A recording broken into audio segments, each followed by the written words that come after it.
Boot it up, don't crash today.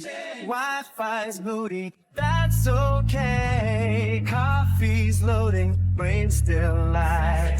Kali's locked in, Techie's tagged. We're logging in with Kali and Techie. Kali bringing culture. Techie talks Techie. Stories, culture, love these two. It's logging in, brought to you. System ready, slightly unstable. You're logging in for a vault, boredom not found. You're logging in, best show around.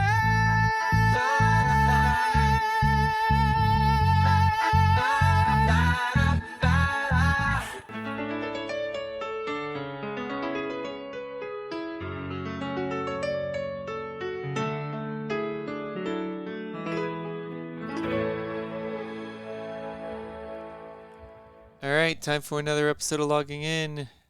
And I hope we Yes. record this time.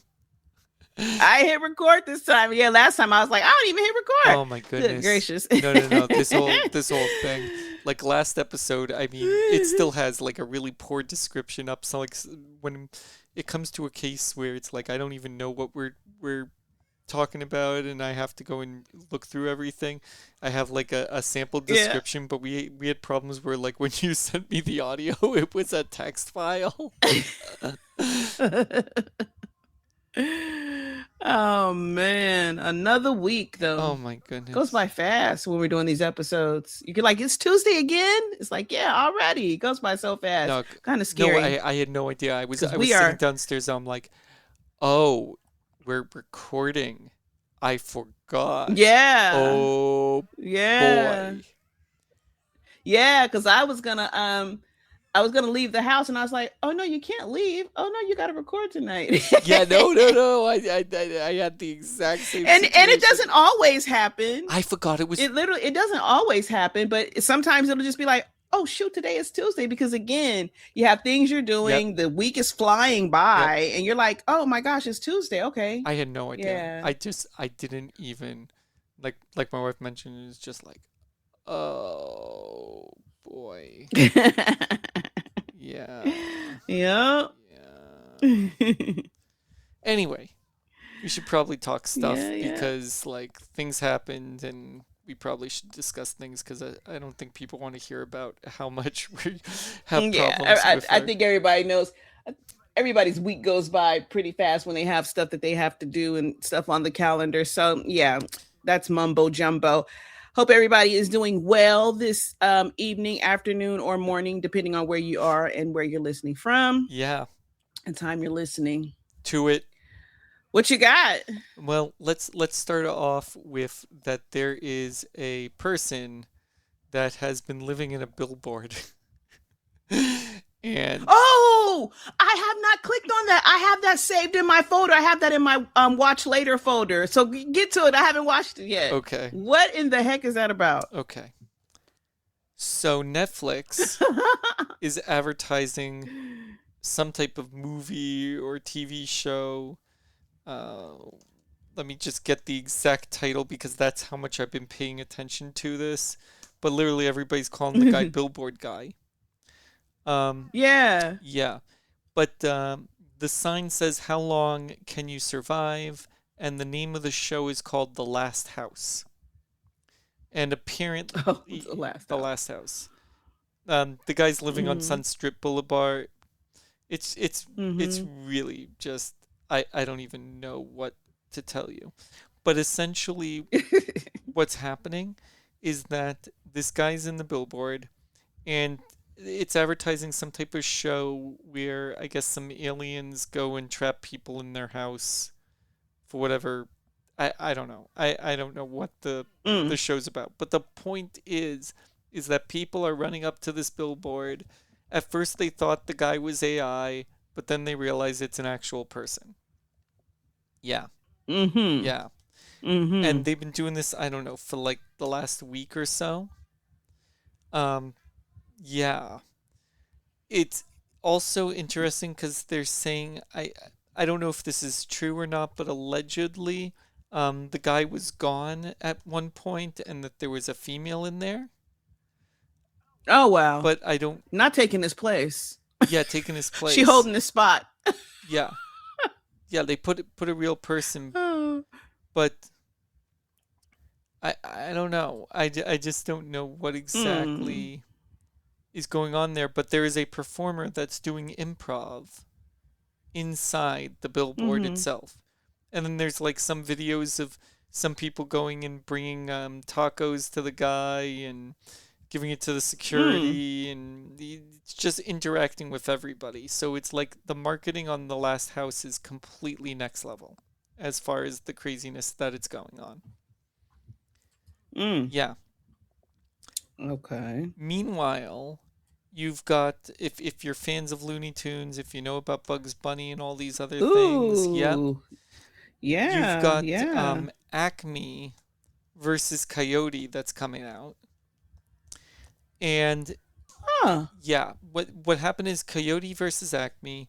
It was a movie. I think we've talked about this before. Warner Brothers tried to bury it for tax savings, and then the people were like, "No, we want to actually save this movie." So there's this group that's called Ketchup that ended up saving it, and they used a company called Legion M, where you can actually invest Yeah. in the movies and stuff. Full disclosure, I'm an investor. Um, Me too. right? But this is amazing because that means that the investment, I think I invested like 10 years ago. My investment from 10 Mm-hmm. years ago, they saved Coyote versus Acme, and that means it's going to be in theaters. So as a result, there's like websites where you can see the lawyer firm. They're posting all kinds of briefings and stuff like that. There's this whole back Mm-hmm. world that's taking place where they're referencing all types of incidences that happened to the Coyote, but are from real Looney Tune shorts where the Coyote was having trouble with Roadrunner because of Acme. If any of that makes any sense. They're doing okay. Okay. So they're having legal briefs and stuff like on social media.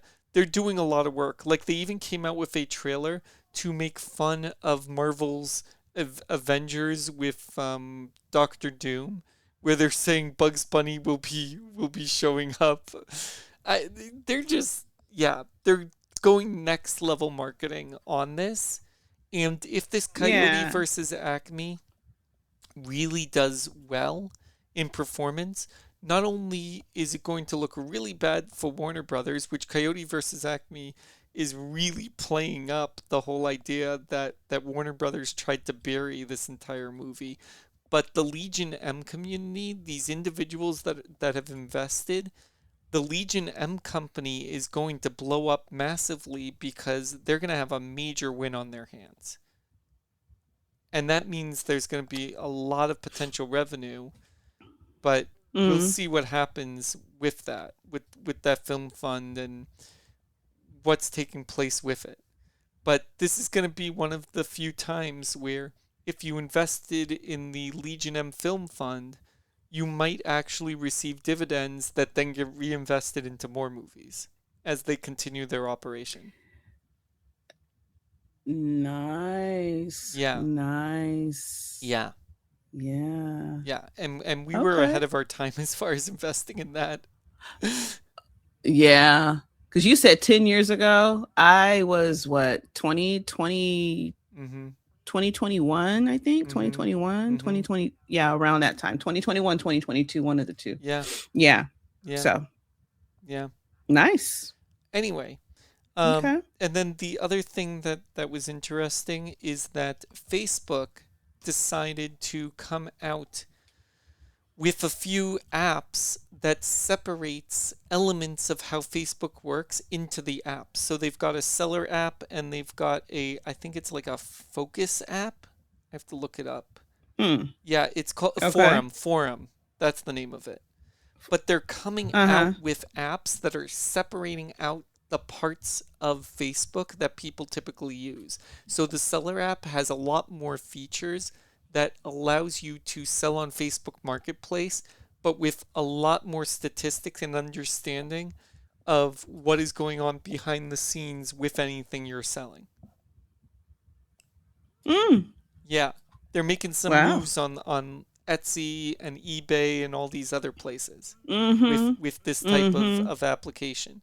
What's fascinating is that the seller app on Android is technically in Uh-huh. beta, and it reached its beta very fast. So as a result, if you have Android, you cannot download the seller app at this moment Mm. because it's full. Android. Yeah, It's full. if you're on Android. I believe on Yeah. Apple you're completely fine. But essentially this means that again, Facebook keeps adding more and more elements to their catalog as far as not wanting you just to use the Facebook app. They're trying to control more of your screen.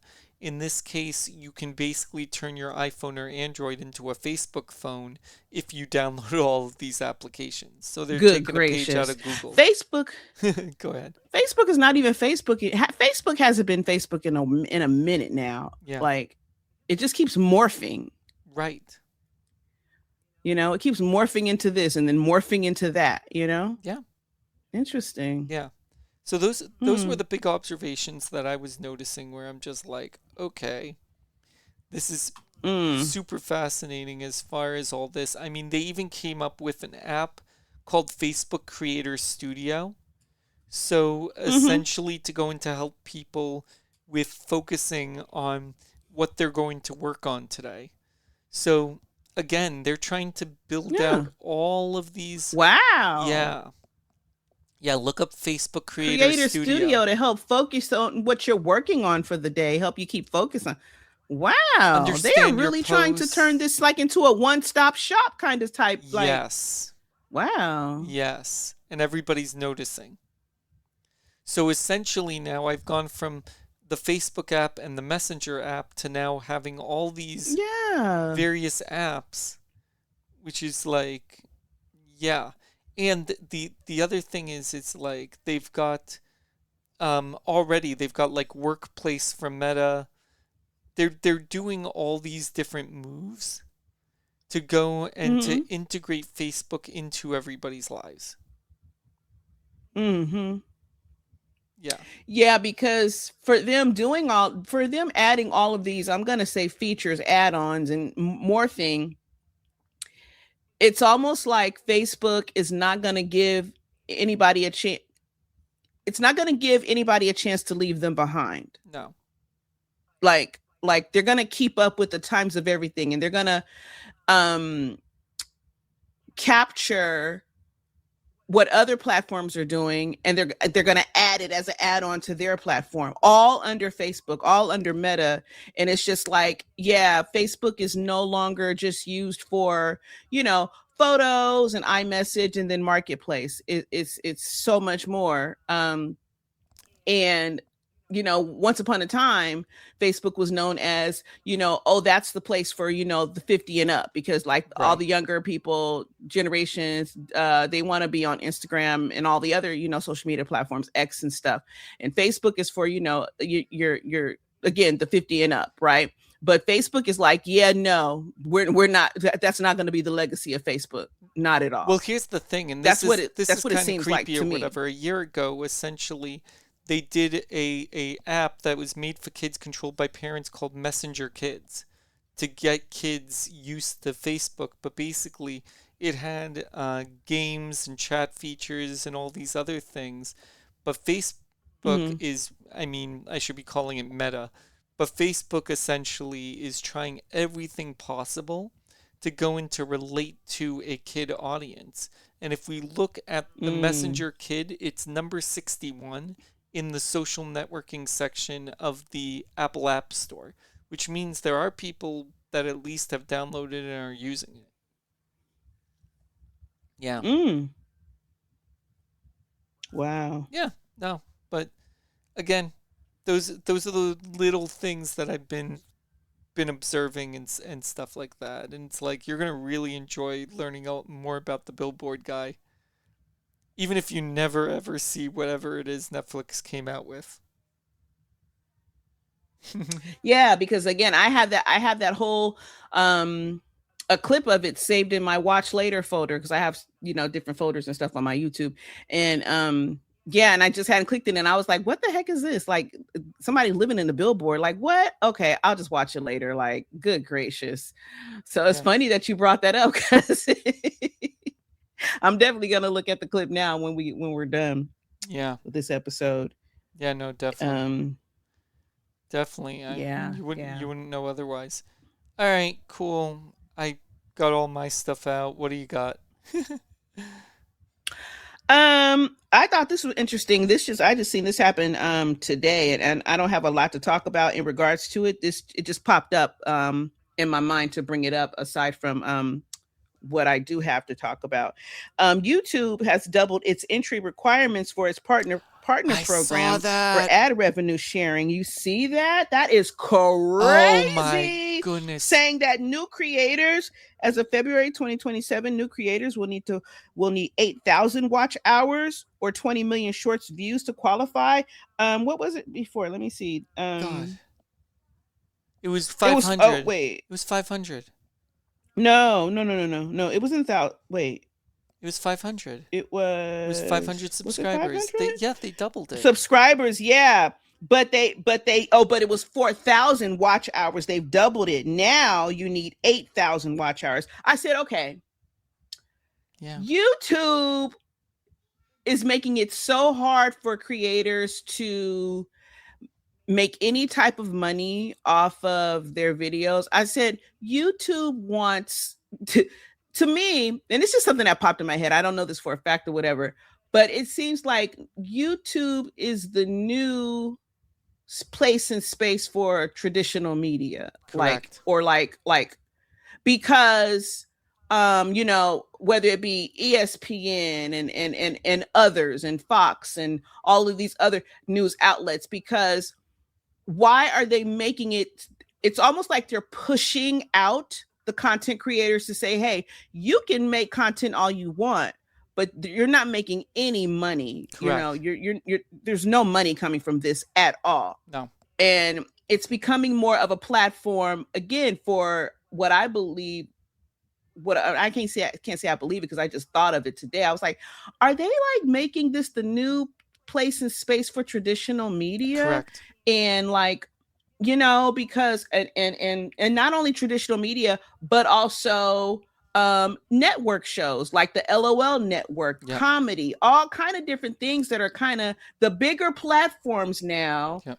That are not on cable networks and Netflix, they are really taking over YouTube. And the content creators, whether they are big, large, and great, they're getting pushed out. Now, if the ones that are really big and doing really well, okay, yeah, they're going to get their hours and they're already, making their money. They've already made their money. So they're already established. But new content creators, 8,000 watch hours.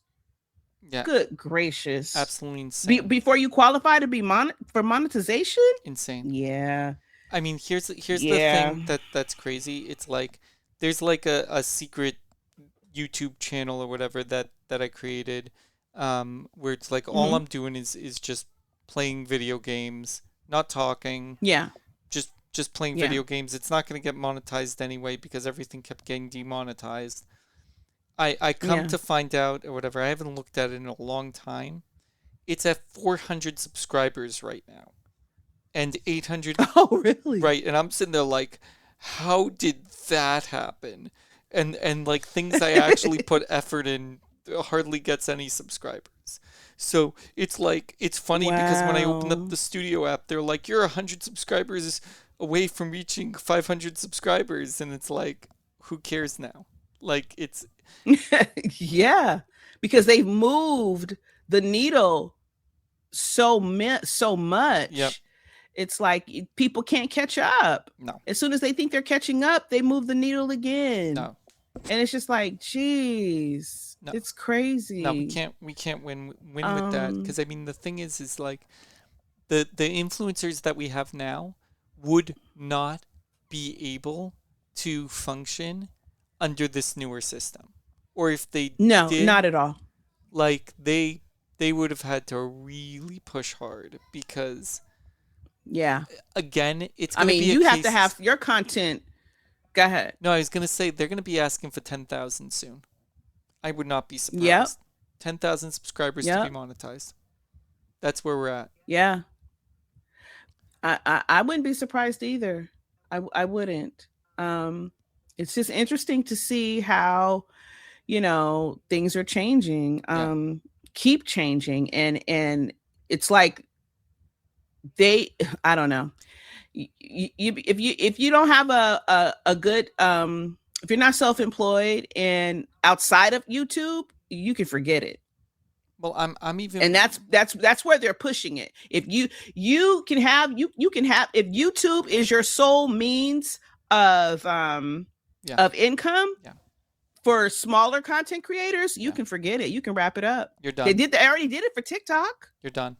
No, they already shut it down for TikTok. No, I'm surprised in general, like especially I know like Spotify, they announced that they're no longer going to be allowing AI content on Spotify, and anything that they do allow is going to have a tag, but it's going to be completely deprogrammed, so that way if somebody doesn't have the capabilities and they are able to go in to be a prompt master, it's like, well, essentially instead of just going and having a separate category of like, okay, here's AI music, they're essentially being like, hey, we're just shutting this down because we want to support the artist, which is completely valid.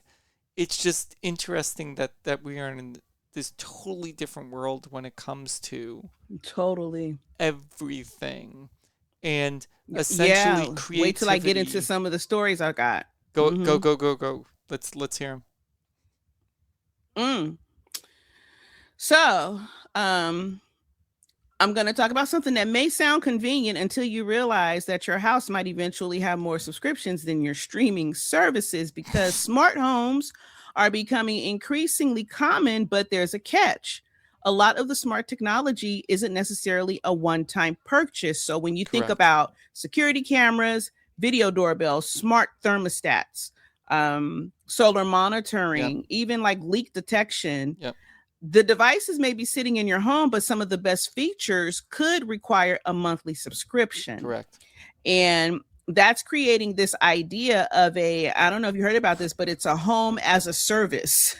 HAAS is the abbreviation. Home as a service, where technology doesn't just help you manage your house, it increasingly manages things for you.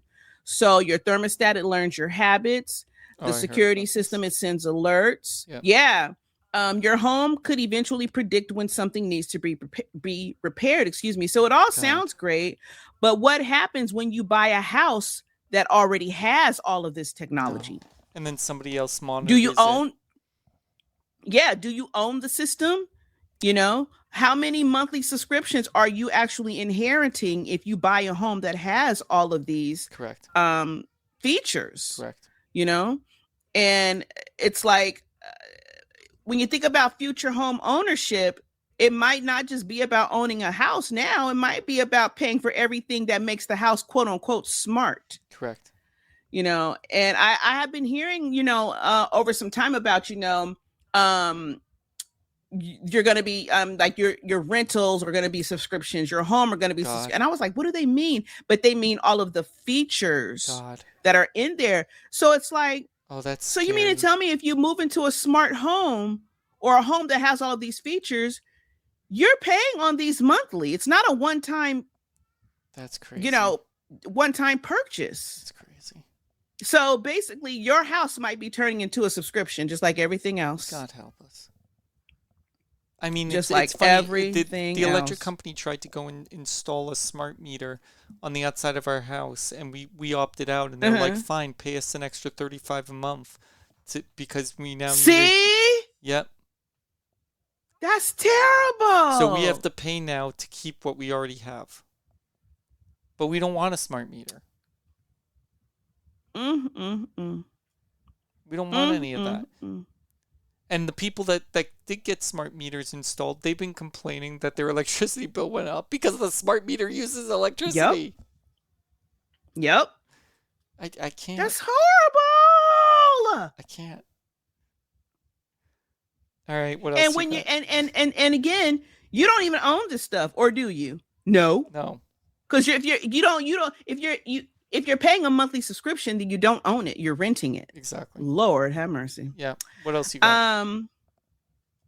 In California, good old California. Now, I talked about the last episode we had when California renter wanted to charge a tenant for working from home $200 extra per month. Yep. Well, now California is looking at increasing your car insurance if you are single. What? In California, your marital In California, your marital status can affect what you pay for car insurance. A recent appeals court decision upheld insurers' ability to charge unmarried drivers, including people who are single, divorced, or widowed, more than married drivers. And according to a Consumer Federation of California test, unmarried drivers could pay roughly $100 more over 6 months. With some insurers, excuse me. Insurance companies say there's a reason.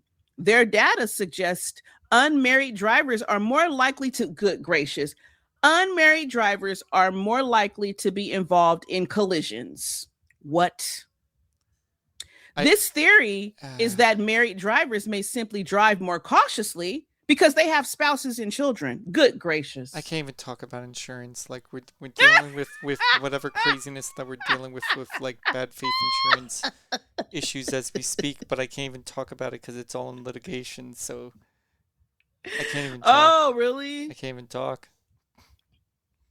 But insurance is like insurance. I can't even tell you what I feel about insurance. Yeah. I just know it's been 3 years where we've been just waiting to be able to use our home properly. It's like we didn't even get to use it for the first 2 weeks or so because of just like things we thought was covered by insurance, but apparently whatever. But it's like we're not even the ones suing them. The roofer's the one that's doing all the suing, so I can't I can't even talk about it because it's like I don't even know what they're going to use. Yeah. And to be honest, like the thing is, it's like since the whole thing started, I don't even recall anything. I don't remember anybody I talked to or spoke. I just don't remember anything. So it's like, I don't know. Craziness. Yeah. Sorry to bring the mood down, but no, it's okay. It's okay. No. It just made you think about, what you got going on in your own situation. But in this regard, it's just like, so your relationship status now matters more than your actual behavior behind the wheel. They're using every excuse. They're using every excuse possible to go and to take money from you. That's basically every excuse. Every excuse. I'm just so frustrated by it at this point. They basically wiped us out monetarily. It's sick. Yep. Yeah. But we're finally bouncing back. We're doing everything we need to do, but it's like, well, that's good. I know people are in worse situations, but it's like you can kind of see how people get angry at insurance all the time. Whether it's car insurance, health insurance, housing insurance, and the warranties and all that type of stuff. Yeah, and now look at the car insurance. If you're unmarried, if you're single, you could be paying $100 more over 6 months just because you're single. I can't. Get the out of here, man. I can't. It's insane. All right, what else we got get me in a better mood. Got this. I don't have nothing better. It goes downhill. I don't have nothing better. I might save it for the next episode. Fine, let's go. Let's roll it down the road. Because in this episode, we got what? We got 8,000 watch hours has been changed. You gotta have that for monetization for YouTube. Yep. We got your house can be a subscription. Yep. We have if you're single, you're paying more. Yep. And Facebook is changing, keeps morphing because it's trying to keep up with all of the other platforms. It doesn't want to get left behind. Well, it wants to Pretty dominate your interesting screen. topics. It wants to dominate your phone. It wants to basically. dominate your screen. There you go. There you go. Yeah. Yeah. And we've got this random guy or whatever that's a paid actor that's living on Sunset Boulevard in a billboard. Right. Living in a billboard. Yeah, that about wraps it up. Yeah, that's it. I'm logging out. I'm done. I'm logging out too. All right, Talk I'll to see you next later. week. All right, bye. All right. Bye. Boot it up, don't crash today. Wi-Fi's moody, that's okay. Wi-Fi's moody, that's okay. Coffee's loading, brain still lagged. Kali's logged in, Techie's tagged. Kali's logged in, Techie's tagged. We're logging in with Kali and Techie. Kali bringing culture. Techie talks Techie. Stories, culture, updates too. It's logging in, brought to you. It's logging in, brought to you. System ready, slightly unstable. Yeah, slightly unstable.